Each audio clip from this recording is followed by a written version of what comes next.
So I did a video yesterday talking about misinformation and how misinformation was coming out from both the left and the right. Misinformation about the suspect and his association with the government, his legal status, misinformation about the National Guard members and whether or not they were trained, and just a slew of other things that have been coming out about this case ever since this happened. But there was another rumor going on about this case that I almost dismissed as misinformation because there was so much misinformation going on. And when I checked it out originally, I didn't see what other people were seeing. I also discovered that this information was coming out both on the right, which is where it originated, and the left, who I thought just picked it up. So because of the huge campaign of misinformation and disinformation that has been coming out about the National Guard attack in DC, I was almost ready to dismiss this as misinformation as well. But now I'm starting to think that all of that other misinformation and disinformation that has come out about this incident is to mask this bit of information. This is what I'm talking about. So there's been a rumor going around that the names of both the suspect and the two National Guard members who were attacked were searched days before the event, and even the morning of the event, before the event even happened. And these searches are not necessarily coming from the US. These searches seem to be coming from that region over there, the is not so real region over there. At first, with all of the mis and disinformation coming out, I almost dismissed it when I looked and I didn't see what other people were seeing. But one of my viewers asked me to do a deeper dive into it. They said that they had looked into it and they saw some inconsistencies and wanted me to take a closer look. So I did. And this is what I found. As you can see, I did find Sarah Beckstrom. She was searched 16 times.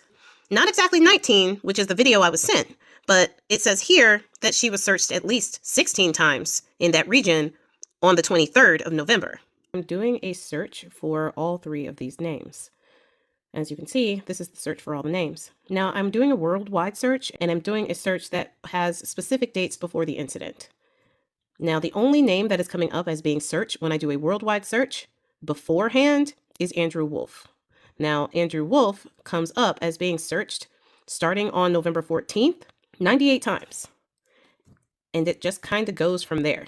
55, 77, 90, 89, 85, 83, 80, 51, 100, 41, all the way up until the day before.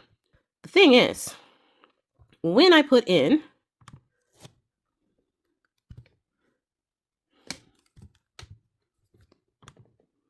this region, I don't get a lot of information, right?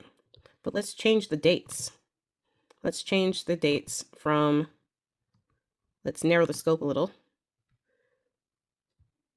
and change the dates to 14.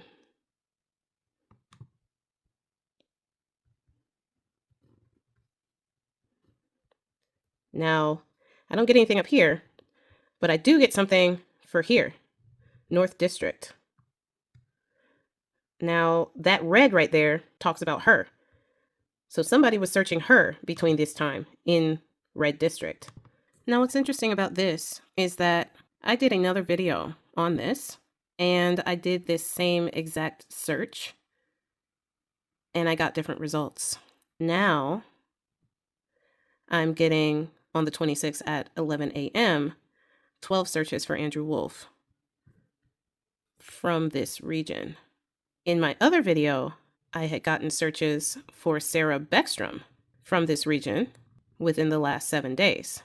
And it was on the 23rd of November. And now I'm seeing that there is nothing there, but there is a spike for this same region for Andrew. And so I'm not sure what's going on in terms of the information that is changing. People who are putting this information out are seeing searches for these names before the incident actually took place. But it seems as if somebody is working overtime to change the data, but they haven't changed this part. This is what we're supposed to be seeing on the chart. Jerusalem Direct, 50% for the suspect and 50% for Sarah Beckstrom. Nothing for Andrew. Same deal in that region, same deal in that region. And here, we're supposed to be seeing this represented here. And maybe we are.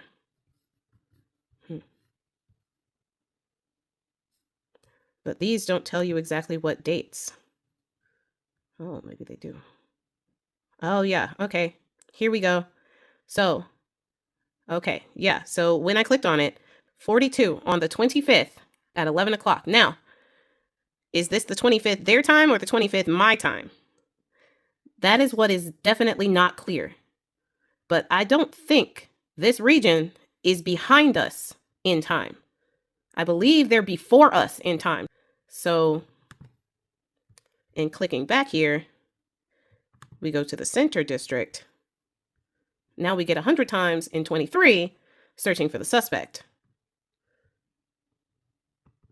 And these are web searches. On the 26th at 7 a.m. Now again, I don't know whether this is our time or their time or what. 7 a.m., 17 searches from the center district over there in that region.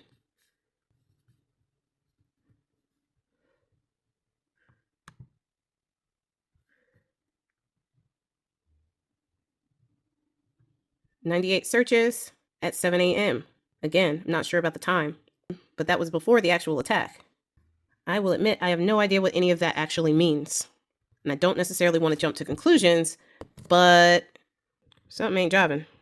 Now again, I'm not sure what any of that actually means, but we do know that there are some inconsistencies with the data, and you really have to dig deep in order to actually find these searches that are actually there from that region.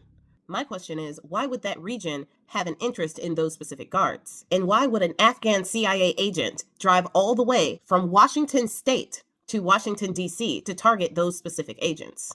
Is that what happened, or is there another piece of the puzzle that we're missing? Like I said, something ain't jiving. And the fact that Bone Spurs is using this incident and jumped on this incident immediately to do exactly what he has been trying to do all along is definitely giving me pause.